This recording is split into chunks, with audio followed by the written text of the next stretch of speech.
Good morning to you, Mike. I got to swear him in first. Oh. You promise to tell the truth, the whole truth, and nothing but the truth. I promise to continue to overpay you. Absolutely. Oh Overpay me with these takes because I want keeping it real goes wrong, Mike. I don't want the conservative one. Well, I feel like one doesn't belong, and it's me. That's what's happening right now. Mike Tannenbaum is here giving us the Straight Talk, brought to you by Straight Talk Wireless. No contract, no compromise. All right, let's start with yesterday and what happened with the Indianapolis Colts. We now know that Carson Wentz has to have surgery. He's going to be out 5 to 12 weeks, it sounds like. First of all, this yesterday gave me like total Andrew Luck vibes before we even found out what the timetable was and that he needed surgery. Are you kind of feeling the same way about what's going on in Indianapolis? Well, he's a guy that's only played 16 games twice in his career. He's going to be 29 December. Tom Brady's 44 today. And if the three of us were talking in March, guys, we would probably say it's more likely for Tom Brady to play in 17 games than Carson Wentz. And now that's even more true. And to me, it all lines up with, hey, should we go out and get Nick Foles? Nick Foles is going to make $4 million this year. It's about 2% of your salary cap. If you're Indianapolis, how can you not do that? I mean, things would have to go perfectly for him to be back in 5 weeks. And again, it bears repeating. He's only played a full season twice in his career. Mm-hmm. And what about the pressure that it puts on Carson Wentz? When I listen to Frank Reich's statements, to me it screams like, okay, well, as much as Carson Wentz can take, how much his pain tolerance is, he doesn't have to be 100% healthy or pain-free to play through this injury. Yeah. What do you worry about when you talk about his mental psyche, right? Because that was what we were talking about. When you think about trying to come back too early, talk about pain shots, painkillers, all those things that we know that can put pressure on players because of the fear if they go 0-5 that the season is over with even before it starts. Yeah, Bart, it's a great point. And take that a step further. The old Coach Parcells, you throw with your legs. He always talked about he wanted his quarterbacks to squat and clean. And I was around the all-time greats like people like Dan Marino, people like Vinny Testaverde. They're going to go to their graves being able to throw the ball, but it was lower body injuries. Dan Marino had trouble with his feet, his ankles. Testaverde tore his Achilles. And what you worry about, and we've seen a little bit with Dak Prescott coming off of his injury, is can Carson Wentz, because we're talking again about a foot injury, is that going to put any more additional strain on him? And again, when you look at these things, and we've studied for years, the number one prediction about injury in the future is past performance and past durability. And that would be a massive concern. And let's give San Francisco credit. Jimmy Garoppolo hasn't been durable. What do? They go out and get Trey Lance. Yeah. If I'm the Colts, right. Yeah, exactly. Go pay the bill. Go get somebody like Nick Foles. And to your point, Bart, with all those things you're talking about, like now you're giving yourself a little margin for error. Right. Okay, we're talking to Mike Tannenbaum right now, ESPN NFL front office insider. He's joining us here in studio on Keyshawn, J. Will, and Zubin. Shea Cornett, Bart Scott filling in for the guys this morning. Okay, let's just call it what it is. While he was in Philadelphia, Carson Wentz missed 17 total games. I mean, he was on the bench for the Super Bowl run, the playoffs, a lot of important games while he was in Philadelphia. And so now the timetable is 5 to 12 weeks.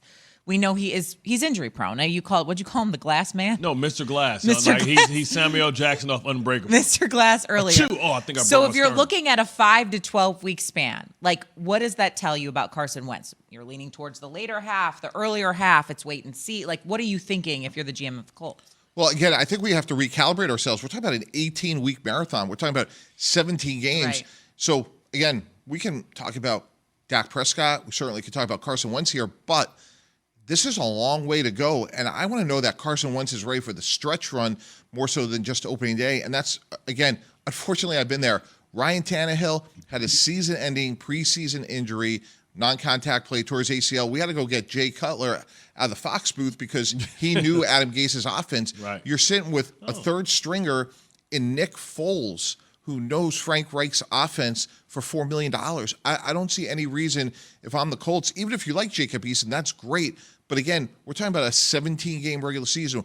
Why would you not go get insurance that, to me, is appropriate, knows the system, and there's real value there?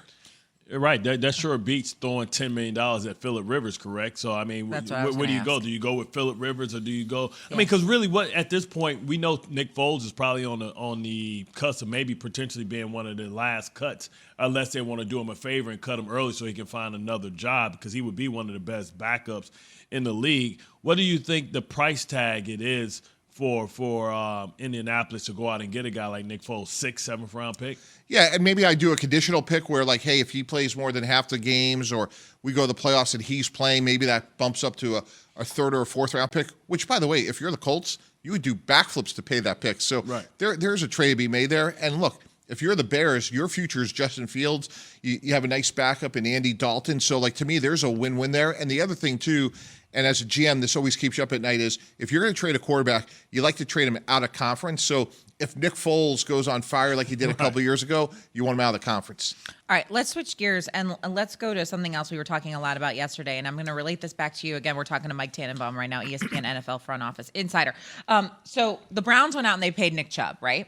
And so they did this before they paid Baker Mayfield, their quarterback. I remember you saying when they paid Ezekiel Elliott before they played Dak Prescott that this was kind of sending a weird message. Do you get the same sort of feeling about the Browns and what their decision was? Well, it was the same message I had to Rex Ryan. If we're going to pay Bart Scott, we got to leave enough money to get signed David Harris. So we've had those conversations before. Fortunately, we were able to do that, and Bart and David did a lot of good things together.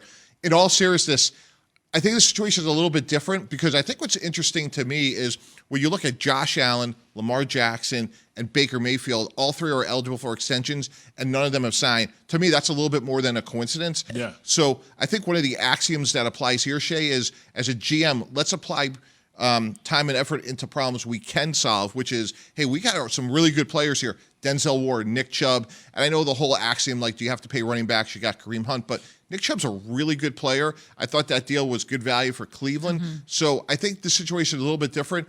My concern with Zeke Elliott was he held out. He was in Mexico.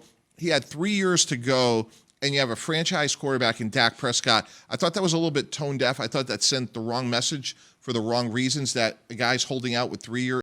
He didn't have 3 years. He had 1 more year, and they could have franchised him because they had exercised the option. I think this situation is slightly different. You know, for me, what it tells me is that they're not too sure that Baker Mayfield is the guy, right? It took him to get one of everything. 2 of everything. He has 2 great offensive linemen, 2 great running backs, 2 great receivers, 2 great tight ends, and a great defense. And what he and you know, to your point, and I totally agree with you. He's the most interchangeable quarterback in the league. You can go on every team in the NFL almost and say, okay, if we put that starting quarterback behind this type of roster, would they be who Baker Mayfield is? And my answer is almost yes. They would, arguably be better. But out of the 3 guys that we mentioned, which one of these guys gets done first, and which one is the one that you would pay first? Yeah, Lamar Jackson, Josh Allen, or Baker Yeah, Mayfield. I think it has to be Josh Allen because I think he has the highest upside. I love Lamar. My only concern about Lamar from a GM perspective is the ball's in his hands so much, like, can he get through the contract? Now, with that said, Josh Allen was hurt at Wyoming. He's also a big contact player. And I think you guys make an interesting point, which is context is everything. If we said, hey, we can have Baker Mayfield and Nick Chubb and Denzel Ward and Myles Garrett and all the other great players Cleveland has, great, we'll pay you $25 to $28 million. If you said, hey, we got to pay Baker Mayfield $40, $42 million, and those other guys are going to graduate, Bart, let them go. We'll go get somebody else we can win with. Right. What? I mean, because see, you can tell we spent a lot of time together. Because, you guys are just like spewing this, like rolling it. Like, this is like information that I don't think everyone would agree with. I mean, I'm not. You both clearly know football far better than me, but to just say you could plug and play a quarterback after Baker Mayfield had a semi-successful season. But Shay, if you were running a team, and I said that, Austin Wyatt Teller, Denzel Ward, they already played Myles Garrett. Yeah. Nick Chubb were all going to graduate, and you were going to overpay a guy that was short and slow. I just don't. I wouldn't do that.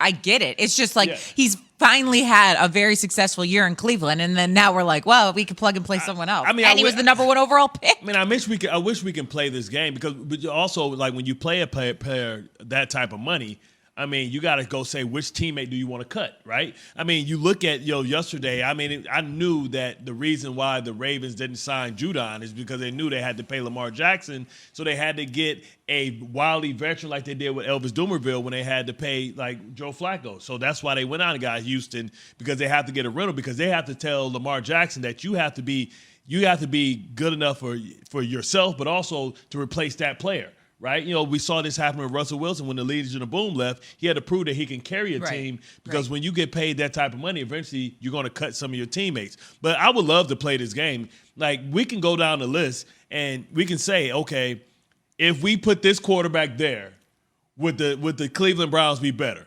Kyler Murray, better. Lamar Jackson, better. Even Matty Ice, better.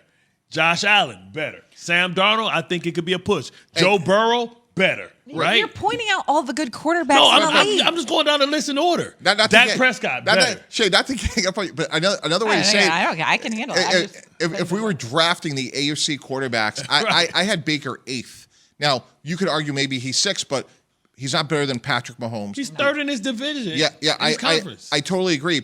I'm just saying, if you look at the conference, he's somewhere between 6th and 8th. And if the three of us were running a franchise, would we be high-fiving ourselves saying, like, hey, we just signed the 6th best running back. Hey, we just signed the 6th best. Like, no, we're trying to build a championship, and it starts at the quarterback position. Yeah. Like, do we want to chase perfection and greatness with the